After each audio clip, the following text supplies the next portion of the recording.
पूर्व मुख्यमंत्री और राज्यसभा सदस्य सुशील कुमार मोदी ने केंद्रीय विद्यालय में सांसद और जिलाधिकारी कोटे से होने वाले करीब 30,000 दाखिले पर रोक लगाने के फैसले का स्वागत किया है और मांग की है कि ये कोटा स्थायी रूप से खत्म किया जाए। सुशील मोदी ने कहा कि कोटा स्थगित करने के शिक्षा मंत्रालय के फैसले से इन सीटों पर भी SC, ST, OBC कोटे से हर साल 15,000 छात्रों को आरक्षण का लाभ मिलेगा। सुशील मोदी ने कहा कि वे सांसद कलेक्टर कोटे से दाखिला बंद करने की मांग करते रहे हैं। उन्होंने राज्यसभा में भी यह मामला उठाया था।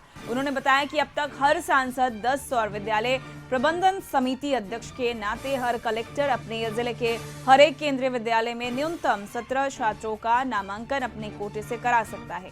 सांसद कोटे से 7,500 और कलेक्टर कोटे से 22,000 छात्रों के दाखिले होते रहे हैं। उन्होंने कहा कि ऐसे नामांकन में न आरक्षण के नियमों का पालन होता है, न योग्यता को आधार बनाया जाता है। उन्होंने कहा कि दाखिले को कोटा मुक्त करने से आरक्षण और योग्यता के आधार पर नामांकन के लिए एक झटके में 30,000 सीटें बढ़ जाएंगी।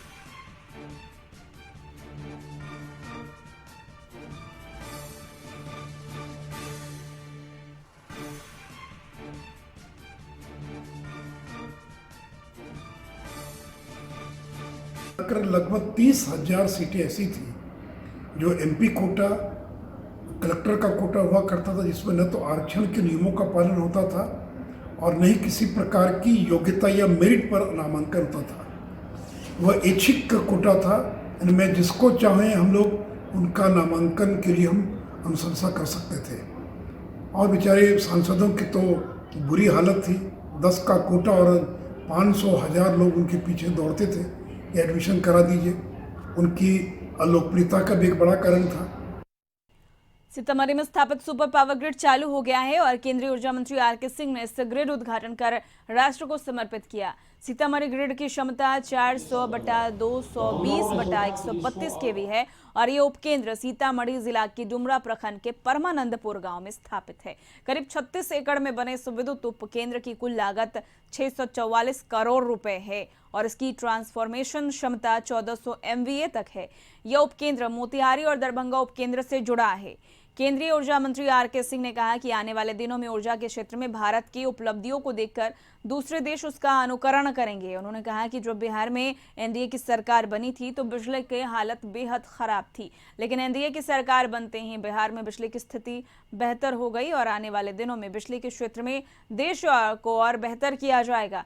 प्रदेश में बिजली की कटौती की बात अब पुरानी हो गई है और अब लोगों को 24 घंटे बिजली मिलेगी। तमिलनाडु में कमी हुई है, ये सब है। तो कमी के 2-3 कारण। एक तो है कि वो जो परिस्थिति उस राज्य की जो परिस्थिति उससे संबंधित है। एक तो है तमिलनाडु, वैसे उनका ज्यादातर बहुत सारे प्लांट हैं जो कि आयातित कोयला पर निर्भर था। पोस्ट के बगल में आयातित कोयला सस्ता पड़ रहा था। आज के दिन में आयातित कोयले का दाम हो गया है $140 पर टन, 12-13 हज़ार रुपये पर टन। हमारा देसी कोयला मिलता है 1,000 रुपये पर टन। ये दिक्कत है, मिलने में भी दिक्कत है। फिर भी हमने कहा कि आपका इम्पोर्टेड कोल प्रदेश से